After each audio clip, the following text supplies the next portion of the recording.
గోత్రనామాలు పంపిస్తుంటారో అక్కడ నామం చెప్పేసి ఏదో కరెక్ట్గా ఉంటుంది కదా, ఏదో పూజ చేసినా కరెక్ట్గా ముఖ్యం అనమాట.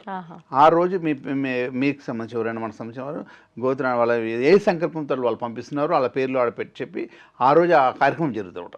ఆ జరిగిన కార్యక్రమం కరెక్ట్గా అలానే పెట్టేస్తారు అందరు. ప్రతిరోజు అంటే రోజు జరగదు, ఏ రోజు పంపిస్తారు ఆ రోజు జరుగుతుంది. తెల్ల ఆ రోజు ఇవాళ పంపిస్తే రేపు జరుగుతుంది.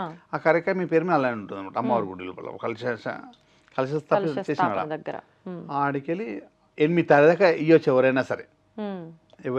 ఆగస్ట్ 8 వరకు ఇవ్వచ్చు ఎవరైనా సరే. ఇస్తే 100 ఇంతమందికి లిమిట్ పెట్టాను.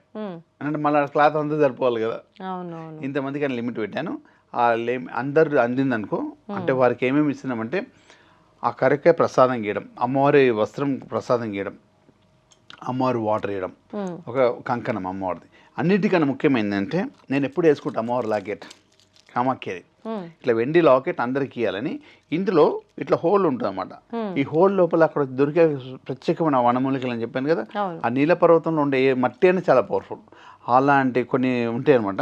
అలాంటి కొన్ని వేర్లు అన్నీ తీసి ఇట్లాంటి సెక్యూరిటీ అంటే రక్షగా ఉండేటట్టు ఏర్పాటు చేసి మళ్ళీ సీల్ చేసి అమ్మవారి ముద్ర ఉంటుంది, లోపల అమ్మవారి యంత్రం ఉంటుంది అనమాట.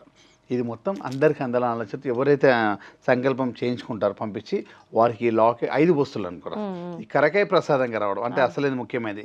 కామాఖ్య దేవి పూజ కార్యక్రమం చేసినామంటే కరెక్ట్గా ఇంటికి వస్తే కార్యక్రమం జరిగింది అనమాట.